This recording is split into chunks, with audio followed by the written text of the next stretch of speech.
Hello and welcome to the first race of the Mountain Dew Code Red Xfinity series. I am one of your commentators, Brendan Reed, joined by Dylan Thomas and Taylor Jarrell. Save the best for last, no bet. Always. Dubs. Daytona, kick off the season. See the 13 on pole. And going to be a fun one. Always a fun time here at Daytona. Pace car is off. Also, always a fun time for a season opener as the 13 leads the 52 to an amazing race here at Daytona. So, the green flag for the first time this season, and just want to get your guys' thoughts real quick. What are you looking for in this race? What's some keys to win? What's ways you could lose? And just like that. I think playing it smart, not being too aggressive. You don't want to wreck your car too early on the stages. So just keeping the car clean, playing it smart, and not making any aggressive, vicious moves. You know, I'm going to kind of piggyback off of what Pewd said here, and I'm wanting to learn.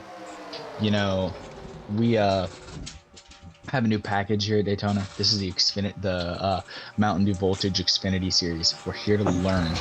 You know, we're here to you know, we're in with a new package. I mean, communication is going to be key. You got to learn your teams for these rookies. You got to learn the package for everybody. So, you know, I'm kind of wanting to be aggressive to learn how it's going to be at the end, but I'm also going to want to play conservative to get to the end. We are 3x3 right now. I just want to point that out. Oh, this is not going to end well. And, you know, I think that this is just a little bit of hot-headedness. In hot-headedness, going in, say, don't want to say butterflies, but they're butterflies were there, but a sense of, oh, look at the 19. 4 wide now. This ain't gonna be good. I've seen 4 wide at Daytona before. It never ends well. Oh, but this time it will, because baby, we're learning. Yeah, this isn't the kind of learning I want to be doing. Hey, never mind. This is why we are around. We are wrecking. There's some hard hits out there. God. The 52 made it through. That's the first thing that caught my eye. Everybody and their mom is in it. The 68, you know, the 38. You know, I'm kind of wondering, you know, if we're going to see any of these guys at the end, or if they're all just going to pack it up and start heading to Auto Club. Because, you know, this is, you know, it's the first race. So you're going to kind of sort of really want to, you know, sit and, you know, wait it out, see if anything. Oh, my God, that is violent. Just hard hits. Everybody. Oh, that's 7. Who are we on board with again? I don't think this is painting. I think the 13. Yeah. It's our pole sitter. Oh, it's the pole. Oh, man. You know, that was violent. And, you know, just the constant hits. You know, and that's going to be, I think, a recurring theme, you know, with the pack racing and, you know, the big ones that happen at Daytona. I really think that that's going to be a very much a recurring theme. You know, little wrecks after the wreck. Yeah, it just looks like bumper hook caused it. You know, you said it. You know, you want to try things and not just sit around. But like I said, you know, 66. Damn. I want to take it easy. I want to learn the draft. I want to learn the pack, but I also don't want to be wrecking my car with not even 5 laps in the race. You know. A lot of these guys, I think, are going to be done for the day, and that's just, you know, going to Daytona, you're so hyped, and now you're packing your bags and going to Cali. And going off of what you said, learning. First race in the series, all of these guys are new to these cars. So it's that learning curve. They know they can't make that type of move no more, and they can't get stuck on that quarter panel, or else you're gonna see what just happened again. Mm-hmm. And something that I want to point out here is our front row was the 13 and the 52. It was lap 3 that this wreck happened. And where were they? Mid In the pack. back. Exactly. So I'm kind of. I don't know if I want to be up front right now, if I want to be in the back to try to avoid the wreck. I don't know if I want to be in the middle and pray that there isn't a wreck. But man, it's just, I don't think there's anywhere good to be right now besides, not here. I think 31's sitting in a pretty good spot right now. I think he made it through the wreck pretty good. I don't even know if he got any damage, but I think pace cars coming in this time as the field is single file. Yep, safety car, pace cars in, and we're back green.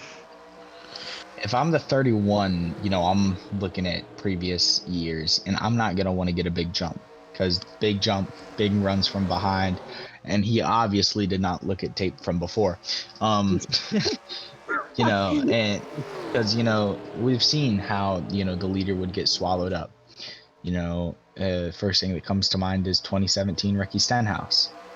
He had to block like crazy and be Ricky Stickhouse to not go to the back. So I'm a little curious and skeptical here if I'm going to be the leader about how much I want to get a jump. 31 played it pretty safe right there. Brendan, wouldn't you say? Like, he jumped the field a bit, but, he was able to keep the lead for as long as I thought. And that's just some of the lines not being able to be formed, especially restarting single file. You're not double file. You're behind one another.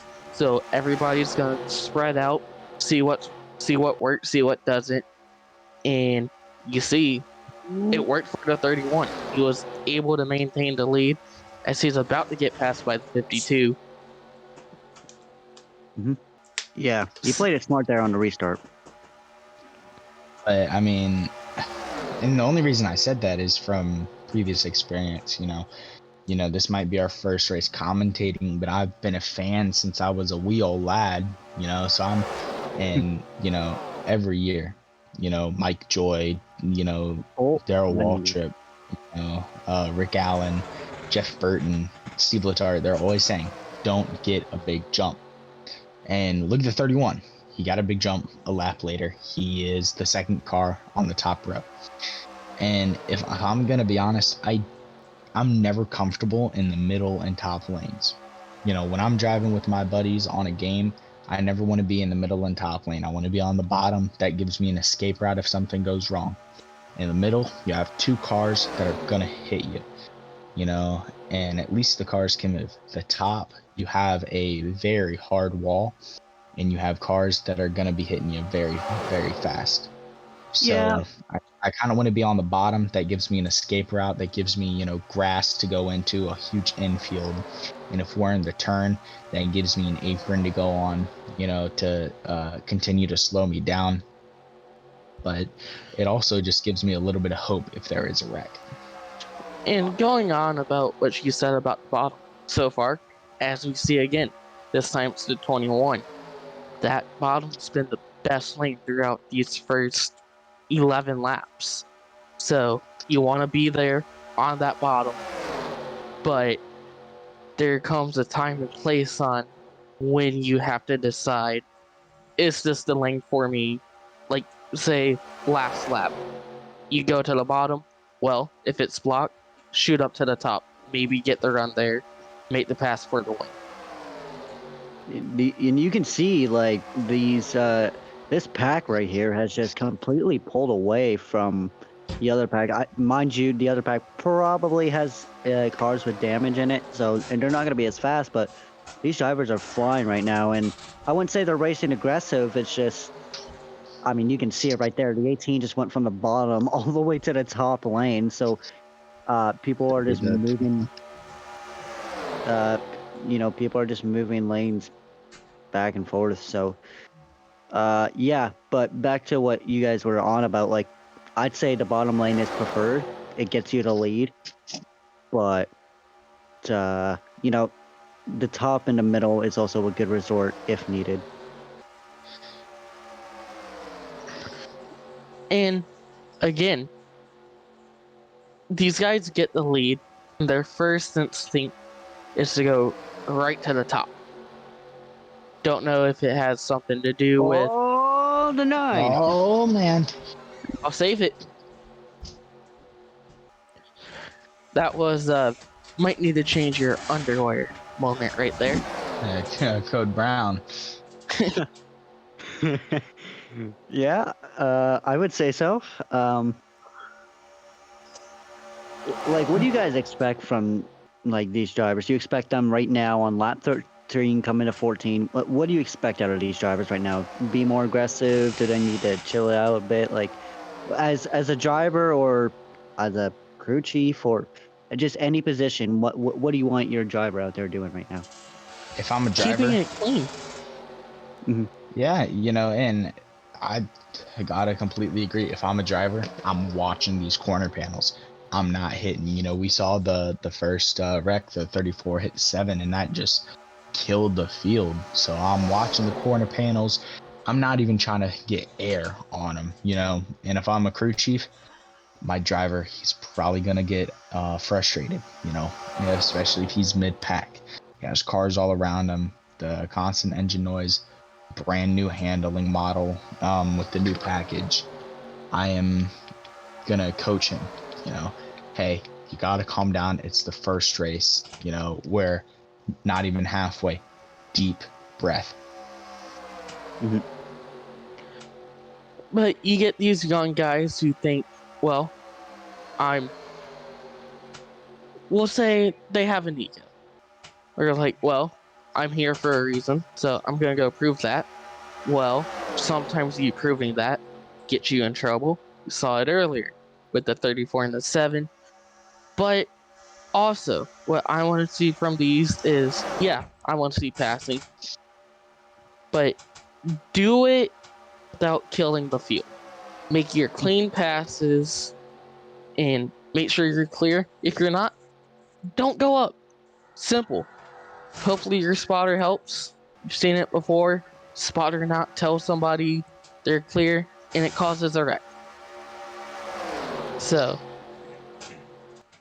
And if I'm a spotter, man, a lot of these spotters, I think most, if not all of them, they're also cup spotters. I'm practicing what to say, but I'm practicing what to say for tomorrow, but I'm also, learning my driver. I'm going to be with him most, if not all year. I'm practicing what to say to get him to calm down. If I got codes, I'm looking at my codes. I'm memorizing them. I'm constantly just trying to learn, and effective communication here is definitely key. You're building a relationship with your driver so you can build a stronger, better relationship with communication, and just a better, being able to get your driver calmed down in heated situations is very key, and to be able to do that for your driver as quickly as possible is very key, especially later on in the season when it comes down to playoff time. But obviously, we're not worried about that right now. But it's like you said, you need that good communication, and I think a relationship between the spotter and the crew chief and the driver very key to keep a strong team, like make a strong team, a strong bond. You can say that, oh, these teams, the reason they're running up front is because they have a good car, or they're running into playoffs because they have this. Well, it also comes down to driver and crew chief and spotter. It's a team effort, and it's just staying out of trouble and not making many mistakes, and yeah. So if you're a driver, what's the information you're telling your crew chief, and what information do you want to know? That's new car, new package. None of us know how this is gonna work. So even us up here in the booth, we're still looking and seeing what's happening on the track and what's going to work. Oh, they wreck down the Oh. back straight away. Do they save it? Yes. Wow. Oh my gosh. I don't know. Code Brown moment 2, Electric Boogaloo is officially in the books. In the Mountain Dew, what's that orange flavor? That one. Go red. Xfinity series. No, Oh, the orange they one. wrecked Oh, 21's round. Back to back. Oh, 20's my God. upside down. Oh my God. 21, 16. The 16, the Oh 20. my gosh.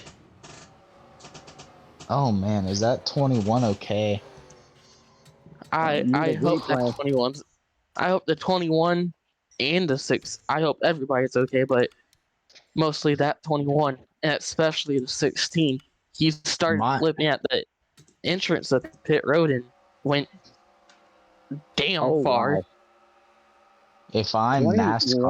NASCAR, if I'm NASCAR, I am contacting these drivers, I'm contacting the engineers, and I'm contacting Ryan Newman. He's always been a huge advocate for safety and these huge flips like that. You know, in the old gen car, we saw how there were like 4 like sheet metal pieces that were simply because of Ryan Newman.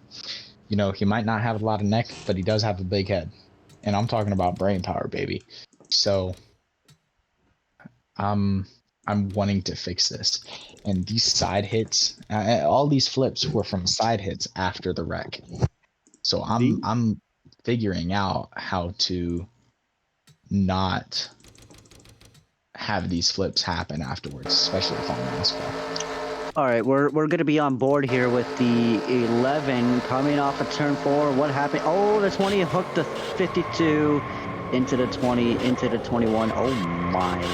I mean, look at that. I mean, they weren't even going that fast for Daytona standards, and he just went up and over. And with how violent that was, that should not have happened after that light of a hit. So And it looks like even, my bad, but it looks like even after some of that, a lot of carnage. Saw those cars go by the 11, and now they're all just dead.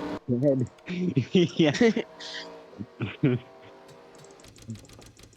yeah, Yeah, man, it's pretty big wreck. scary. Yeah. Can we go on board with the 21? Is that possible? Man, if I'm, let me just look at this one. Just turns out of it. He was leading too. Just turns, boom.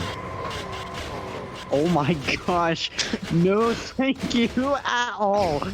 I'm glad. That's I'm code okay. brown, code green, code I need a hospital, something. But, so, you saw in the cockpit view with the helmet camera.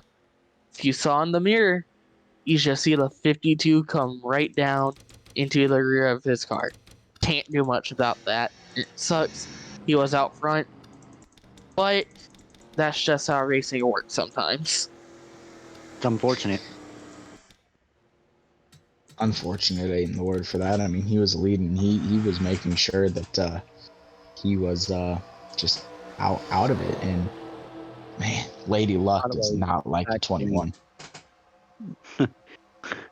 We are back green on the back straightaway. The 18 is going for the lead after that horrific crash. Obviously, hopefully the driver of the 21 is a-okay, and hopefully we don't see any more wrecks like that. That was a scary one. Oh man.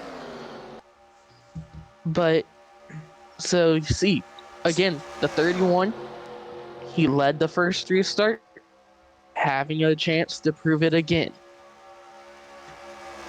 So, but you see the 18's up here now, that wreck, changed up the field. Saw the 52 come down the pit road. And looks like the 22 and the 86, they were involved in the earlier crash, so they have damage. How does this affect the top three? Could it hold up the 52? That 52 is flying. Holy moly. It's got extra I've- cylinders in there. That 52 has a chip on his shoulder, and I don't know about y'all, but I'm here for it. You know, he was involved in the first wreck. You know, he pancaked the wall. He was front row starter. He's had pace all day. You know, and something I don't think y'all caught on about is, you know, I mentioned earlier how if I'm a driver, I'm looking at these corner panels. That wreck happened because they weren't looking at the corner panels. That 52 got tagged in the left rear and killed the inside lane. That's why that wreck happened. So, I mean, this guy's had pace all day, but his car, unstable. You know, especially in the corner panels, and I don't know if it's just the package. You know, we saw it earlier with the 7 and the 34, or if it's just the 52. But at the end, if I'm anybody else, I'm gonna use that left corner panel on the 52, because that is definitely a weakness of his. And if I am the 52, I'm making sure nobody gets to that corner panel. You're the 52, want to make sure you're clear, especially on the last lap. I mean, we've seen this dude. He can attack. If I'm the 52, I want to be behind. Coming to the white flag, I want to be second. But, you know, I also don't want anybody behind me. You know, if I'm the 52, I want to be alone with the guy in first, because he can draft and he can get by so easily. But also, you know, these guys are rookies. He's got to learn the timing. And it's the first race. This dude is fresh out of the ARCA series. He's not gonna know the timing real well. So if I'm the crew chief and spotter, I am coaching like he's a newborn. And, I mean, you could chalk that up in any sport. Say football, you get a rookie quarterback. You throw him out there game one, he might not do so hot. It's his first game in the NFL. Same thing applies here. Everybody's new to this car. They're all rookies, basically. It's their first race. So, send them out there, see what they learn, and from there, fix the mistakes. In motorsports, stuff can happen, a cut tire, a blown engine. Alright, that's not your fault. But you can't control what other people do. You can control what you do to make yourself and other people around you maybe better. And if these guys are teammates, they got teammates in the field, relay that information to your teammates so they know what they need to do and how they could apply that to the way they drive. Yeah, you know, you guys are talking about the 52, but I'd also talk about the 31. You know, leading this race, having to lead on restarts, it just been out front of the field a few times and just staying out of trouble most of the part of this race. You know, you're going for the 52. I'll go for the 31. I think the 31 just knows how to. Just a good restrictor player, plate racer. You know, people can say, "Oh, you're just restrictor plate racing. It takes no skill." Well, to run up front, to stay out of trouble, and like the drive that the 52 has done, and I guess what the 31 has done as well. Excuse me. You know that it takes skills, not only driving skills but mentality skills. You know, you gotta keep focused. You gotta listen to your spotter and your crew chief, and just keep your head down and make sure. Yeah. And so we do have an update from the care center from the 16 and the 21. They were both checked, and it turns out everything's fine. So thankfully, the safety of these cars work. You know that, and And everyone involved, they were all checked. They were all cleared. So that's really good. Very, very happy about that. And now that we know they're okay, if I'm NASCAR, I'm calling them. Hey, what happened? I'm calling their engineers. I'm looking at the data. I'm making sure that something this bad doesn't happen again. That 21 is probably the most violent flip of the year. We're in race one. Yeah, yeah. I And don't. I'm talking in all three series. And the Cup Series race hasn't even happened yet. So I'm making sure that it doesn't happen again if I'm NASCAR. And I mean, if it means to, restrict these cars even more, I hate to say it, but I'm going to play a bit of devil's advocate. I can't blame them because just what could have happened, So going into that restrict them more conversation, how much though? I mean, already Xfinity cars max out at what? 200, 195, somewhere around there. You don't want to slow these cars too much down. Like slow Yeah. this car. Like I mean, we see with the next gen cars, it's these soft hits that get people hurt, not the hard hits. Could be the same thing here. I mean, we don't even Uh, know what the injuries are to the drivers of the 21 and the 16 quite yet. I don't think. But Seeing as they're released, I think the worst thing it can be is, I mean, a little bit of bruise, which, a mom's kiss and a nurse ice pack goes well with. And I mean, give them a big banana and tell them to lay down with their favorite childhood blankie and watch Spider-Man, you know. So, but I mean, I don't think we need to slow them down too much. But I mean, if we don't just slow them down, I didn't see any roof flaps. I'm adding those, and just little things that can come up again. I'm getting with Ryan Newman. I'm gonna be his best buddy. I'm gonna buy him a Coke or two because he don't drink. So, I'm making sure that those violent flips don't happen again. And your argument with the next gen is like, if the soft hits do hurt more, I still don't want my driver flipping, because flipping, it also slows down and it's also the most violent hits. So you're getting the worst of both worlds. I just want to point out, while we are having the safety conversation, we're also getting a show and a half right now, and it's only 4 cars. The lead has swapped between the 31, the 18, and the 52 within like the last lap and a half. And we're coming and we're at 5 to go or something like that. Brendan, I gotta ask you, who is your pick? I'm gonna go a bit of a stretch. I'm gonna say the 68. You saw he pushed a 52 out front. So we've seen how good he can push.